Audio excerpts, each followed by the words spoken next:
Hello and welcome to my channel. Today I'm going to be sharing with you my brand new set of oracle cards that I had delivered earlier this week. I'm so excited to have these done, and if you watched my last video about me changing direction, you'll know that I am excited about these oracle cards because they've been 4 years in the making. It's taken me 4 years to complete over 40 artworks to create this deck. So these ones are still sealed, so I'm actually sending these out today because I've already sold a couple of packs, which is fantastic. So I wanted to show you the actual cards. So I've actually gone with a matte lamination on there, so you can see how that's got a nice finish on there, and the box is really nice. It's perhaps not as sturdy as some of the other oracle cards that I've got, but these were printed in Australia, and a lot of the oracle cards that you get online are actually mass produced in China.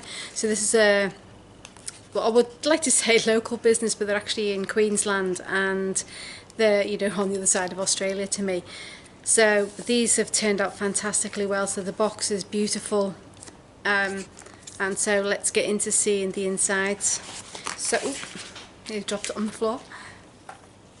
Okay, so with this, I've not included an instruction booklet with this because I want you to use your own intuition with these cards. I want you to read the simple messages and then put your own interpretation on it. So I want it to be, when you're doing a reading, that it flows naturally and you're not having to memorize the meaning behind each of the cards, because it's all about your own intuition.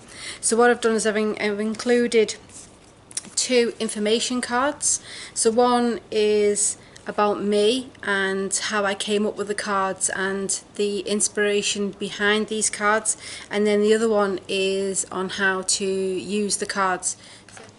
The inspiration for these cards were actually from the spirit world, so the spirit animals. So when I created the imagery, I didn't actually have the intention at the time for what I was going to be using the artwork for, other than I just felt compelled to create certain animals. It wasn't until I was putting these cards together and then I went searching for the symbolism behind the cards that I discovered why I created the cards. So I then searched through the internet to find different symbols and what the animals mean to people from different cultures, and then I picked the one that resonated with me, that resonated with the artwork that I'd created and what I felt that the card would represent should someone pull that card out.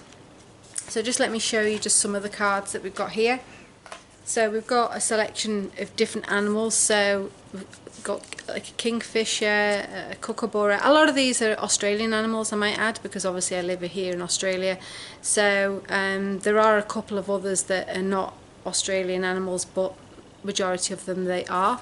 Then we have the zebra finch, which this original photograph was taken in this very back garden. It was on the fence, and I managed to sneak up and get a picture of it. Now you can see it's actually on a branch. I changed that up so it wasn't a ugly fence in the image. That was from my own reference photo. And then this was also a reference photo of mine, which was taken at a local wildlife sanctuary, and this is a wedge-tailed eagle, and then obviously there's a koala, the fox, and then there's a little rabbit, and this was another of my reference photos. This is a barking owl, and then local butterflies. So you get the gist. Oop, that one's upside down. And that's an emu. So as you can see from the cards, the artwork that I've done is all blue, on a blue background, and I've treated them in the same manner. I've photoshopped them to give them the same look, so that I've got a cohesive deck of cards, because I've created the artwork over the past 4 years in different mediums. So some have been scratch boards, some have been watercolour, some were pastels, and some were pencil drawings. So to make it a cohesive deck of cards, I've then taken the scans into Photoshop and altered them, and then placed them all on the same background and borders and everything, so that they look like a cohesive deck of cards. So then the artwork was actually created in InDesign. You can actually do this in Canva or Word or Pages or whatever other software that you have. I happen to have InDesign because my background is graphic design, so I have that software already. So I created the artwork in InDesign. Now you can go to the printer that you choose to get your artwork printed. They will have templates, so you can easily download those templates and then take them into the program that you're going to use to create your art. Now you will need to bear in mind that as well as creating the artwork, you need to add bleed around the edge. So when the card is being printed, if the image shifts slightly, you don't want to end up with like white borders around the edge. Now one thing you have to bear in mind as well is that when you've got a border around your card, that you can get the image shifting slightly, so you need to make sure your borders are not too close to the edge. Preferably, if you're unsure about the printer, you can actually leave a border off and have your image all over, and I may well do that with my next deck and not have borders on there. So you need to adhere to the recommendations that the print company give you. So they'll normally give you the actual art size of the card, plus the usually around about 3mm for bleed, and then what the margins are inside, so that make sure your text and everything is well within those margins, so that if there is a bit of a shift on the printing, you don't lose any of your text. So bear that in mind when you're creating your artwork. Now I got a sample deck done initially. Now the sample deck, can work out to be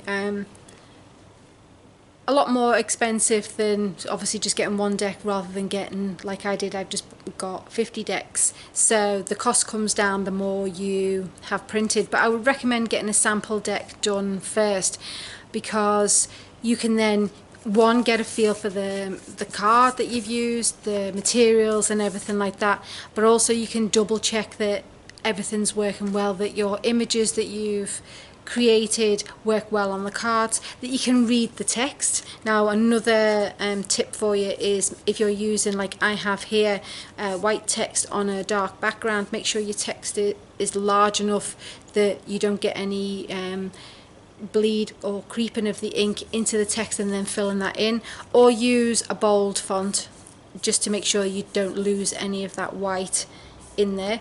So make sure that that's large enough to read. So getting the sample deck will then make sure that you get the right look that you're looking for.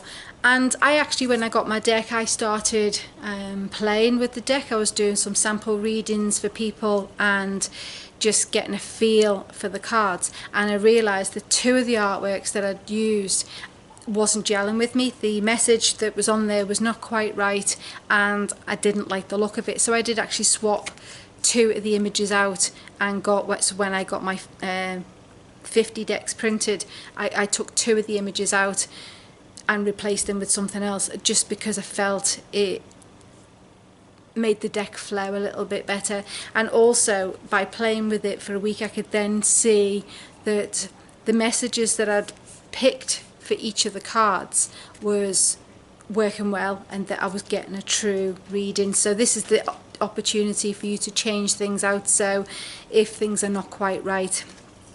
And then when you're happy, you then need to organise getting your decks printed. Plus, if you choose, like me, to get a box done for your cards, then you then need to do the artwork for the box. Again, the print company will give you a template to create your artwork on the box, so they'll show you where you print up to, where the margins are, and how you set up for the print. Because if you look at the box lid, you'll see that not only, so if I was to open this up, this box, it would fold out on itself, and so it's then knowing how to position the text around the side. So if you imagine this on a shelf, then you have to make sure that the text reads the same all the way around. And this, you know, so this is, you have to be mindful, but then they will send you that information when they send you the template. So, and what they do then is what they did was, after I'd worked out how many cards I wanted, they then calculated the depth of the box and sent me the artwork to fit this particular deck. So if I'd had more cards printed, then the box would obviously be a lot thicker. And then finally, it's then waiting for your cards to arrive. So my sample deck took just 2 days to create, and I had it in my hands within four working days of printing it. But obviously getting a lot more decks done, it took a lot longer. So it took around about a week to print, and for them to print, cut, create the box and get them all together. Then each of the boxes are then shrink wrapped to then come out to me. I chose express posting, which then took 3 working days to get to me because I couldn't wait. I wanted to get them as soon as possible. And that's it. That's my deck of cards. And I hope this has given you a little bit of an insight into how I created these cards. I will be doing a sample reading, a pick a card reading, for you to get a feel for these cards. Now note, I use these cards, well, I will be using these cards not just by themselves, although you can, because I have several other oracle decks and I've got some tarot cards as well that I will be using in combination with each other, because I find that gives a more in-depth reading. But you don't need to do that. You can just use oracle cards as they are, because they will give a good, accurate reading.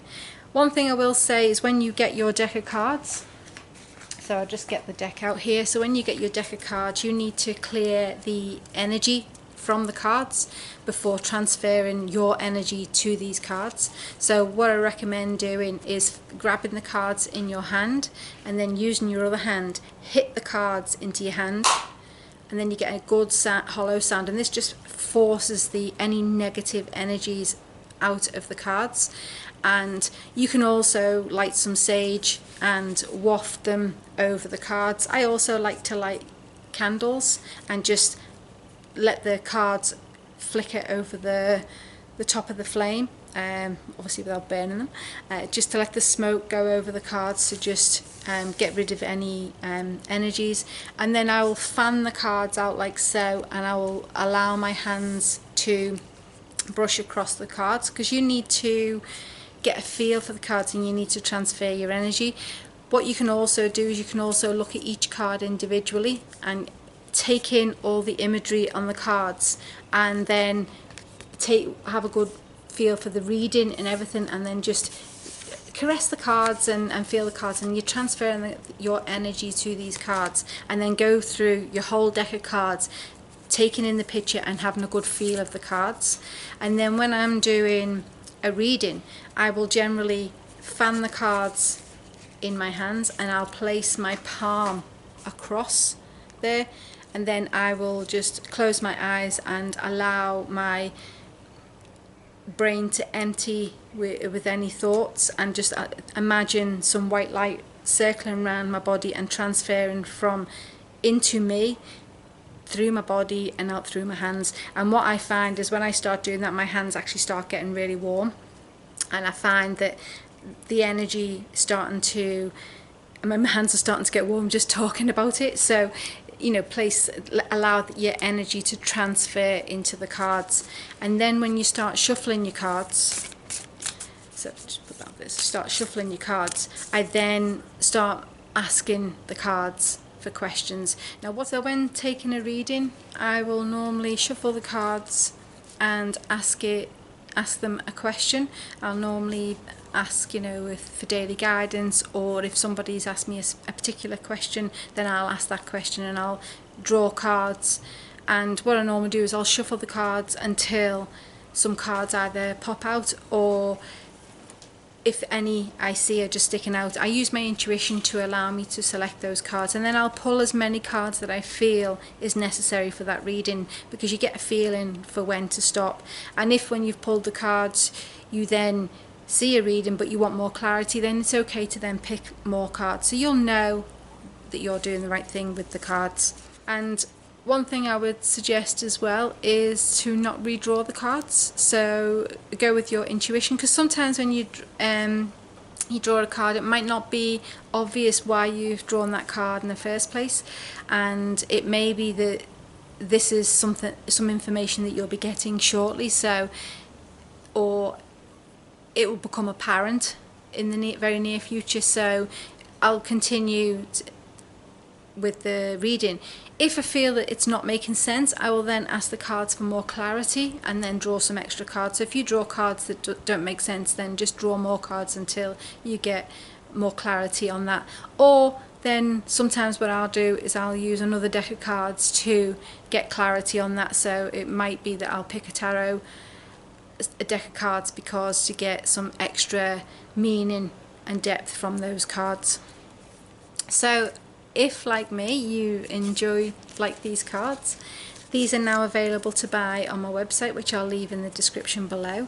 I'd love to hear your thoughts on the cards, but also I'd like to hear if you yourself have been contemplating getting some cards of your own printed. Perhaps you have a load of artwork that you would like to get printed onto your own set of cards. I'd love to hear from you as well. And also, if you've previously had cards printed, what your thoughts were on it and how you felt about it.